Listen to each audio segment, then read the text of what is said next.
Hey, 7th grade.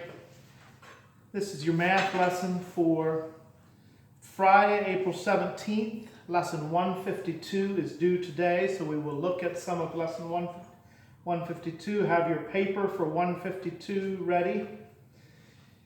If you're not done with 152 yet, get done and then come back and watch this video. So lesson 152 is due for Friday, April 17th, which is today. And lessons 153 and 154, the odds are due for Monday, April 20th. Again, you don't have to do anything when it comes to writing checks, the check register, any questions, any problems that has to do with check writing, you just skip, all right? So in lesson 152, you could skip number 2. Lesson 152, number 1 is drawing a circle graph. All right, let me check the information that's on your chart, and then we will draw the circle graph. So number 1, the chart. A is 50, B is 70%, C is 20%, D is 100%. E is 252 degrees, F is 72 degrees, and G is 360 degrees. All right, I have several videos on how to find that information. If you're not getting this right, you have to get it right or you won't get your circle graph right, okay? So go back and you do the proportions to figure out your missing numbers. If you're not sure how to do something, the day that the lesson was due on your schedule, if you look in your schedule, if there was a lesson due on April 7th, that is the video. The video will be labeled Math 7, April 7th, okay, 4-7. That's where you go to look on how to do something. And I've done some review on others in between. So, all right, you have the answers for the chart there.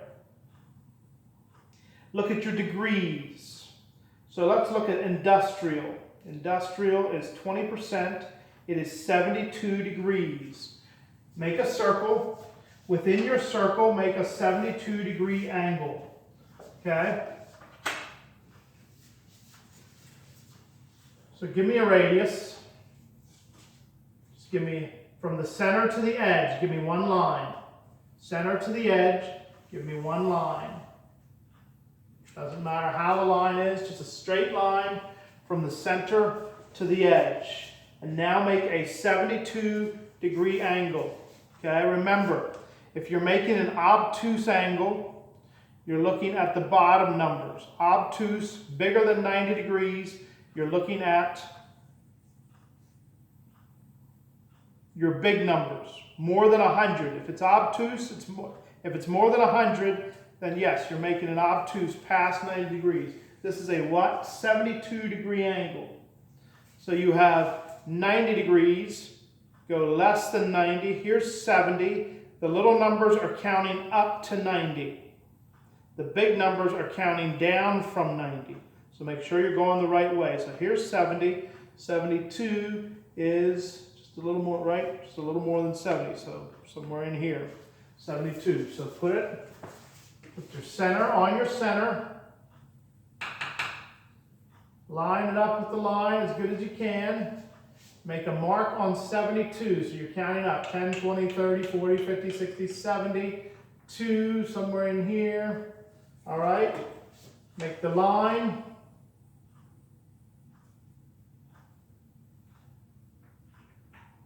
That is your 72-degree angle. What is represented by 72 degrees? Industrial, 20%. 20% is industrial.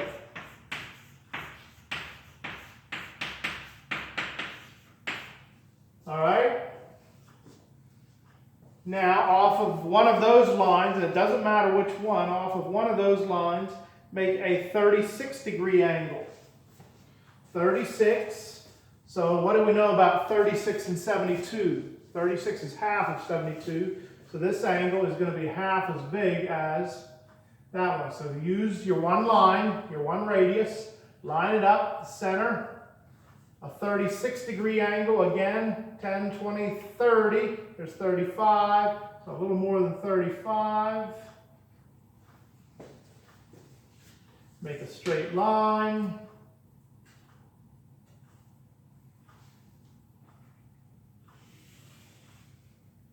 And if your industrial is 20% and it was 72, that means this one is going to be 10%. 10% residential.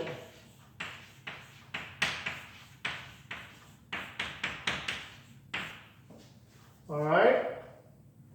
Which leaves us, we're only making 3, so you don't have to make another angle. You make 2 angles, and you've got it. Which leaves us with the rest, 70% agriculture. 70% ag. I'm just going to put ag, agriculture. Okay? So that is something what your circle graph, that is what your circle graph should look like. 72-degree angle. 36-degree angle from this line to this line, and then your 70%, and that's how it should be labeled, with the percents and the whatever they are there. Step aside a little bit to check that out. So that is what your graph should look like, circle graph should look like for number 1. All right, continue on in grading, lesson 152, number 3. I'm just going to randomly go here and there a little bit. Number 3, Thomas borrowed $43,000. He paid, now this is the total amount of interest that he paid, $6,880. So you don't have to figure out interest. The interest is there. His total, what is the total he paid? Just add the 2 together. Add the 2 together, and that gives you $49,880. The answer for number 3 is $49,880. Make sure you're getting your signed numbers right. Please, please pay attention to whether or not you're getting a quotient, a product, or a sum. Quotient you divide, product you multiply, sum you add. Okay, it doesn't have the signs there. It just has the sign numbers and what you're supposed to do with them. Please pay attention to that. I already warned you about this, but you're already ignoring me on your assignments and stuff, and you're not getting them right because you're not doing the right thing. Quotient, you're dividing. If you're dividing 2 positive numbers, you simply divide, your answer is positive. If you are dividing 2 negative numbers, you simply divide, and again your answer is positive. In multiplication and division, if your signs are the same, it doesn't matter if they're negative or positive, if your signs are the same, 2 negatives, 2 positives, your answer is plus. I told you that before too, and some of you ignoring me on that. So number 4, your answer is -2. Number 5, -9 divided by -3 is +3, +3. Number 6, -2. Number 7 is +5. Number 8, -4. And number 9, -3. All right, number 11, the answer to number 11, the missing side, go back to lesson 151, it's just a proportion. It's 8 over x equals 6 over 12. The answer is 16 feet. 11 is 16 feet. Make sure you label them. Letter H is products. You're multiplying. 13, the answer is positive. Plus. Positive means plus, okay?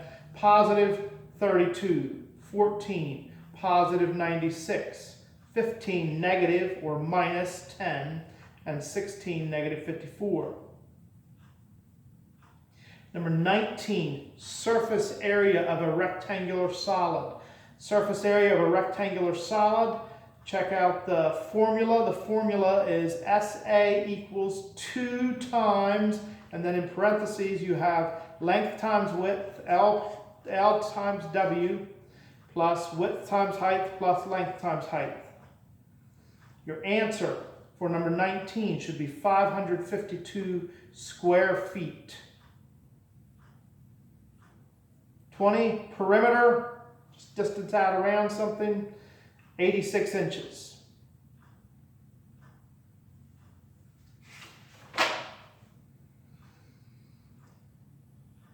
Lesson 153, scale drawing, and they overcomplicate scale drawings by making you do proportions. Okay, now listen to me. I can make this easier for you. Scale drawings, you look at the scale. So in number 1, scale drawing is how people draw the floor plans for a house. Okay, you want to draw what your house is going to look like. Well, you're not going to, draw. You're not going to have papers that are, 100 feet wide and whatever. Okay, so it's a scale drawing. So then you have, 1 inch equals 50 feet or whatever. So then 3 inches would be 50 times 3 would get your distance. Okay, so pay attention to the scale, to the measurement. So in number 1,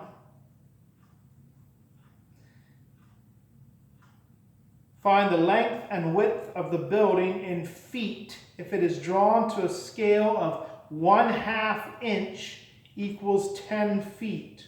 So 1/2 inch equals 10 feet. So you take your ruler and you measure. And if you have a line that is 2 inches long, how many halves are in 2 inches? Okay, there's 2 halves in 1, right? So there are 4 halves in 2 inches. So if it's 2 inches, that's 4 halves. You simply go 4 times 10. 4/2 inches times 10 gives you 40 feet. If your other line would happen to be maybe 1.5 inches or something like that, how many halves are in 1.5 inches? 3 halves in 1.5 inches. 3 times 10, 30 feet. If that's how long your lines are. All right? So you have to pay attention to the scale. So in other words, on this rectangle here, get rid of your circle graph now.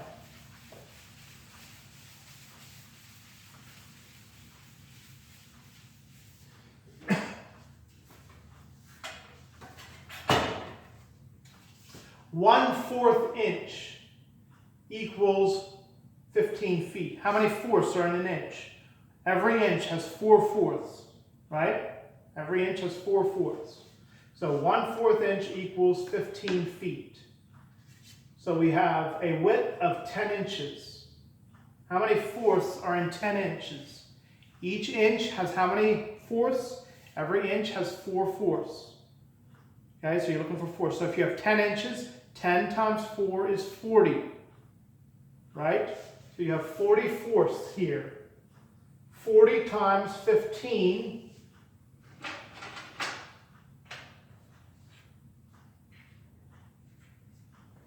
Okay, 10 inches, let's just do this. 10 inches equals 4 fourths per inch. 10 inches equals 40 fourths.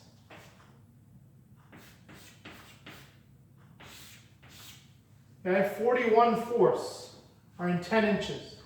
That doesn't mean 40 times 1/4. Okay, but 41 fourths are in 10 inches. How many fourths in 20.5 inches? 20.5 inches equals, well, 20 times 4 is 80. How many fourths in 1/2?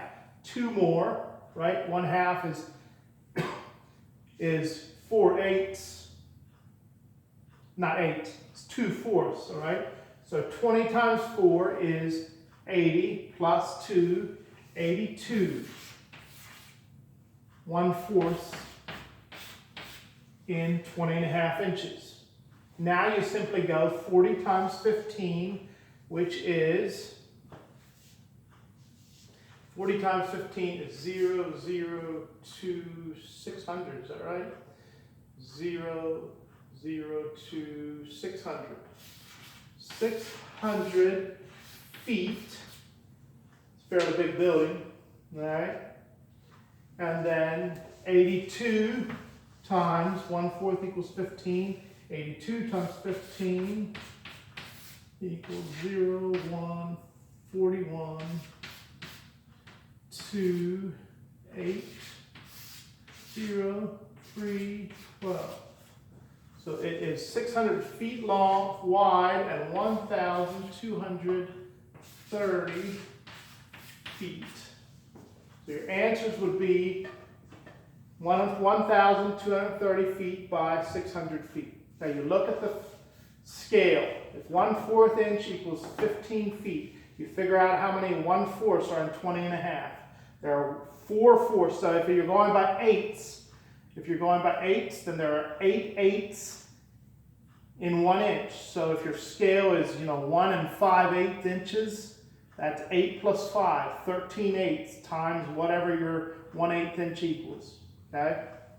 So see if you can figure those out for lesson 153. 154 has to do with check registers, and you can skip, or deposit tickets.